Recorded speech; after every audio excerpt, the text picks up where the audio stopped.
I never thought a repair shop could feel like a stage.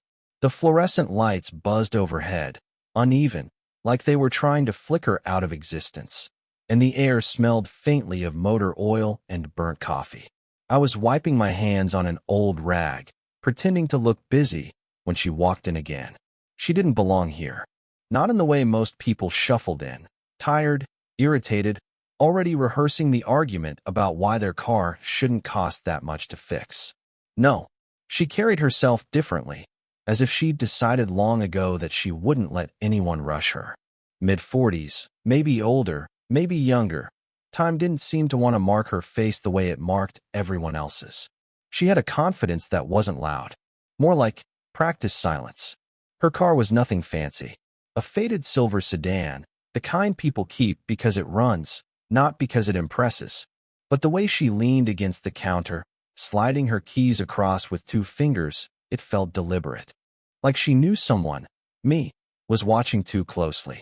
Again, I asked, half joking, though my voice came out lower than I meant. She raised an eyebrow. Cars get older. Don't we all? I laughed a little too fast. She didn't. Just tilted her head as if she was weighing the sound. I busied myself with the paperwork, trying not to notice the way she leaned in slightly, resting her elbow on the counter, close enough that I could smell her perfume. Something faint, warm, not floral. I told myself it was nothing. Just proximity. Just coincidence. But then she said it. You're too close. The words were soft, not sharp, but they landed heavier than they should have. I froze halfway through scribbling down her mileage. Too close. She didn't step back, though. Her eyes lingered on me, steady, as if she was waiting to see whether I'd retreat or laugh it off. Instead, I looked up at her, really looked, and for a second the entire shop felt unbearably quiet. The buzzing lights, the radio murmuring in the back, the click of a socket wrench, they all fell away. I could have apologized. I could have made a joke. But my throat locked up, and I only managed to mutter, "Then tell me to stay forever." I didn't know where it came from. The words slipped out before I could catch them. Too fast, too raw. Her lips parted slightly. Not a smile, not a frown, just something caught between. She didn't answer. Instead, she pulled her keys back gently, almost brushing my hand, and placed them flat on the counter again. That silence, longer than necessary, wrapped around me tighter than anything she could have said. I filled the silence with motion, reaching for the clipboard, asking about her brakes, but the conversation turned lopsided. I talked too much. She said little. Her nods carried more weight than my whole string of words. By the time she left, her car still waiting on the lift, I was left with the ghost of her perfume and that unfinished moment. You're too close. Then tell me to stay forever. It looped in my head the rest of the day, like a line from a song I didn't want to forget. And I wondered, not for the first time, if she knew exactly how much space she took up in a room, or if she just pretended not to notice. The second time wasn't planned. She came in after hours, when most of the crew had already left. I was sweeping the floor, dragging dust and stray bolts into a pile, when her sedan pulled up outside. Headlights washed through the shop windows, too bright for an empty place. She stepped in like she wasn't sure she should be there. That was new. Usually, she carried herself like nothing could rattle her. Tonight, her coat was buttoned wrong, one side higher than the other, and her hair wasn't as neat. I noticed these things the way you notice a crack in the pavement. You don't mean to, but it catches your step. I thought you closed at 6, she said. We did, I answered, leaning the broom against the wall. You just caught me on cleanup. She hesitated at the door, fingers worrying the strap of her bag. Not nervous, exactly. Guarded, like someone deciding whether to walk into a room they weren't invited to. I didn't want to bother you. Her voice was softer this time. It didn't match the fluorescent light buzzing above us. It didn't match the empty echo of the shop. You're not bothering me. I meant it. I think she heard that in my tone, because she finally came closer, resting her hand on the hood of her car. For a moment, she looked at it like she'd rather stare at the dents than at me. It's making a sound, she said. Knocking. Or maybe I'm just hearing things. Her hand stayed on the hood as she spoke, palm pressed flat, fingers spread. I noticed how still they were. No fidgeting, no tapping, just planted there like she was steadying herself. "Let's check it," I said, already moving to lift the hood. She stepped aside, close enough that her sleeve brushed mine. That tiny contact jolted me more than the smell of engine heat rising from the car. As I bent over the engine, I heard her exhale, long, uneven. Not the sigh of someone impatient, more like someone trying to shake something off. "You look tired," I said without thinking. The words slipped out, heavier than they should have. I expected her to brush them off, maybe even laugh. Instead, she went still. Her hand lifted from the car, fingers curling into her palm, and for the first time I saw something fragile in her face. A flicker. She didn't answer, just tilted her head slightly, like she wasn't used to being seen that closely. I closed the hood, slower than I needed to, buying time neither of us was filling with words. Finally, she murmured, "Everyone's tired." It was a dismissal on the surface, but her tone betrayed something else, like she wanted me not to believe her. The silence stretched again, and I felt the imbalance, me wanting to reach into it, her holding it like a shield. When she finally left, she touched the hood again before climbing in, the same way someone might linger on a goodbye they don't want to admit matters. And I stood there, broom forgotten, the echo of her words tangled with the sound of her engine fading into the night. The rain started before closing. Not a downpour, just that steady kind that makes the streets look darker than they are, reflections stretched thin under headlights. I stayed late, again, pretending the invoices on my desk couldn't wait. She came in around 7. No appointment this time, no excuse of a rattle or a knock. Just the sound of her shoes tapping against wet concrete before she stepped into the shop. "You're still here," she said, almost accusing, almost relieved. I shrugged, holding up a stack of papers. Endless work. She didn't look at the papers. Instead, she walked past me to the small break table in the corner and brushed a hand across the empty coffee cups scattered there. "You ever eat?" she asked. "Sometimes." The words came out lighter than I felt. Her coat was damp, strands of hair clinging near her cheek, and she looked tired again, but in a way that seemed deeper than before. Something in me wanted to say it aloud. Ask. But instead I just watched her set down a takeout bag I hadn't noticed she was carrying. "Chinese," she said. I ordered too much. It wasn't an invitation, not exactly. But we ended up sitting across from each other anyway, hunched over paper boxes and plastic forks. The hum of the rain against the roof filled the spaces where our words didn't reach. She ate slowly, like someone who wasn't really hungry, pausing more than chewing. I noticed her fingers tapping the edge of the box, restless, before she caught herself and folded them together on the table. "You don't talk much, do you?" she asked suddenly. "I do," I said. "Just not when it matters." Her eyes lifted to mine. For a second, she held them there. Too steady, too long. Then her phone buzzed against the table, breaking it. She flipped it face down without looking. I didn't ask who it was. I didn't have to. The silence after told me enough. She leaned back, arms crossing. "People expect you to answer, don't they?" The bitterness in her tone surprised me. It made me want to ask again, push past the walls. Instead, I said nothing, and she let the silence settle heavy between us. After we finished, she helped me clear the boxes, standing close enough that our shoulders brushed when we reached for the same cup. Neither of us moved back. I could feel the pull of it. Say something, do something, but the words crowded my throat and went nowhere. Her eyes flicked to my mouth once, just once, before she turned away sharply, wiping down the table with more force than it needed. Her phone buzzed again. She grabbed her coat. I should go. And before I could stop myself, I stepped forward, just enough that she paused in the doorway. The rain was louder now, beating against the windows. I didn't touch her, didn't speak, just close enough that she knew I could have, close enough that I knew I shouldn't.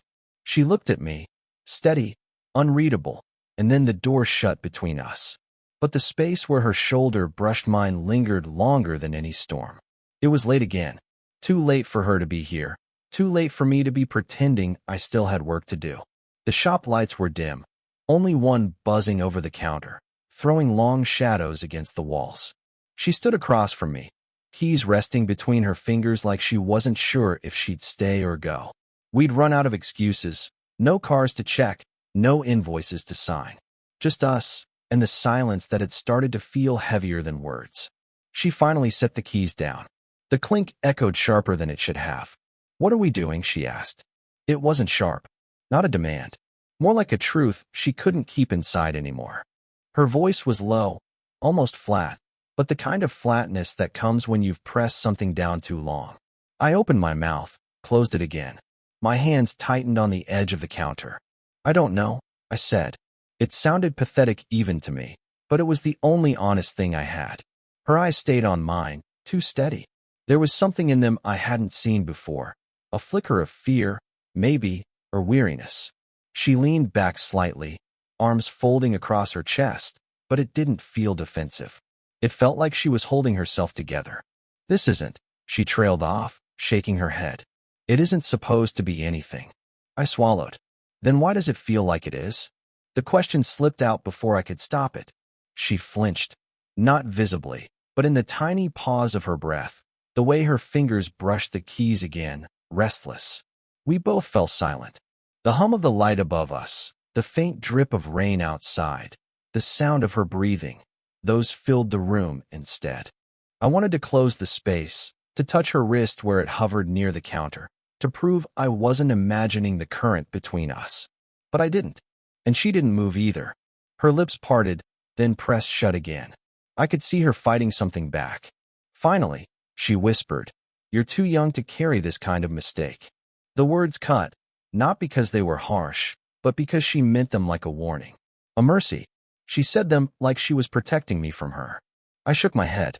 Maybe the mistake is pretending we're not already in it. That silenced her. She stared at me for a long time. So long I thought she might finally break and say something real. But instead, she just reached for her keys again, her hand trembling slightly this time. When she turned for the door, I couldn't move, couldn't stop her. And her voice, quiet, almost lost in the hum of the light, was the last thing she left me with. "You don't know how much I wish I believed you." She didn't show up for almost a week. Not at the shop, not walking past, not even the quick, casual excuse of an oil check. I told myself I didn't notice. But I kept looking toward the door anyway, expecting her shadow in the glass. When she finally came, it wasn't with her car. She walked in empty-handed, coat pulled close though the evening wasn't cold. "You busy?" she asked. I shook my head. Truth was, I hadn't been busy all day. She sat at the counter like she belonged there, though her posture was different this time. More still, like she was bracing herself. For a while, she didn't speak. Just traced a circle against the countertop with her fingertip again and again, until I thought she'd where the paint thin. Then, without looking up, she said, "You remind me of someone." The words landed strange. Not compliment, not confession. A fracture in her voice I hadn't heard before. I leaned forward. "Who?" Her eyes flicked to mine, then back down. "My brother. He was 23. Taller than you. Smarter than me. Died in a car I never should have let him drive." Her fingers stopped moving.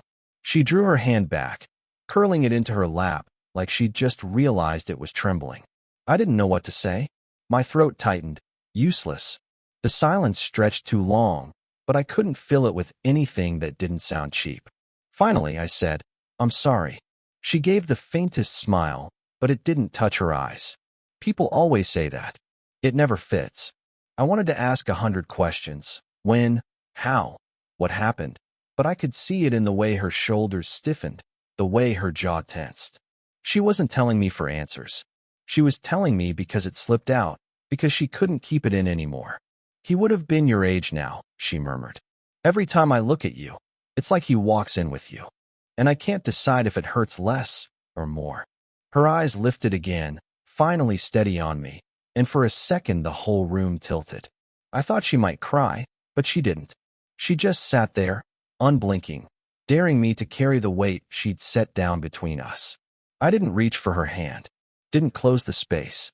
I just stayed there, caught in that stare, and whispered the only truth I had. "I'm not him."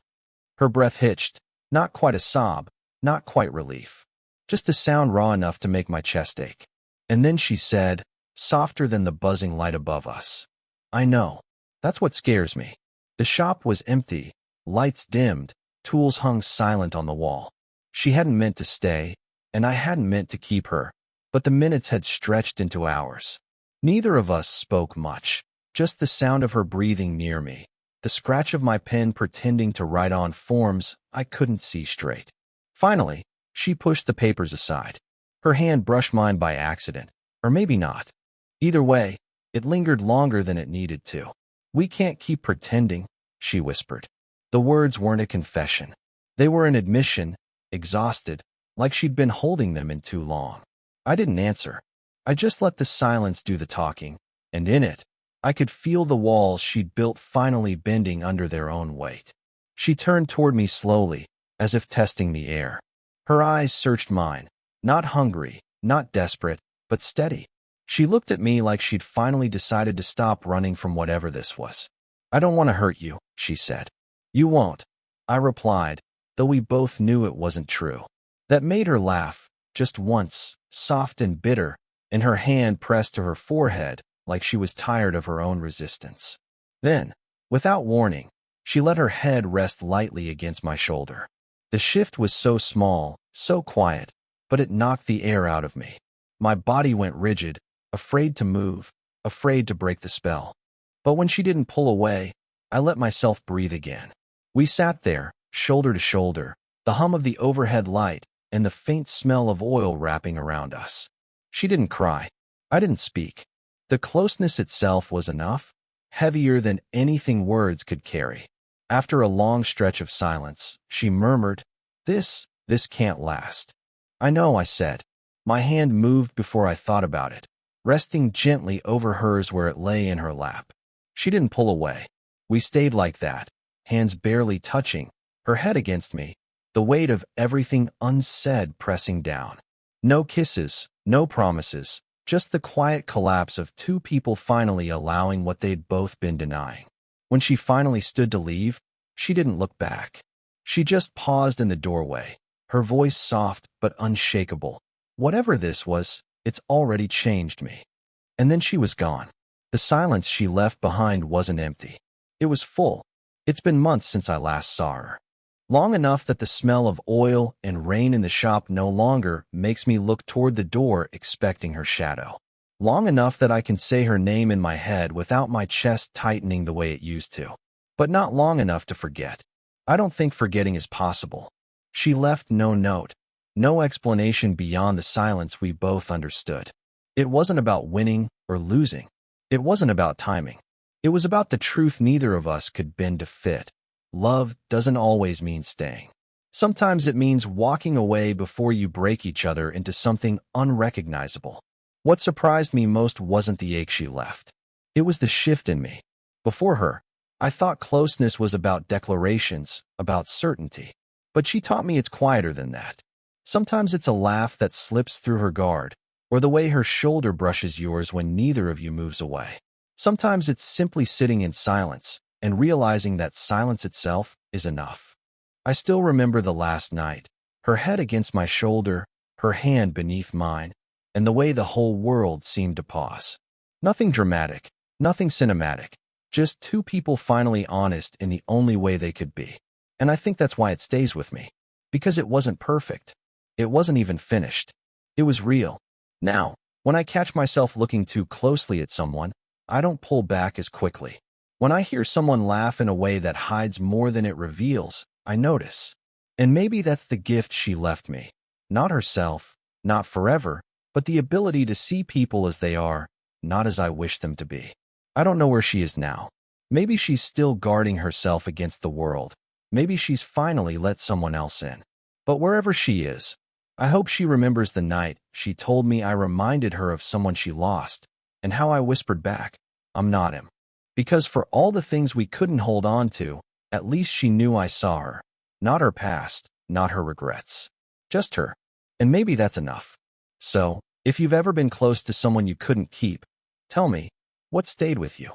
What little detail still catches in your chest when you least expect it? Because those are the pieces that build us. The ones we never mean to carry, but always do.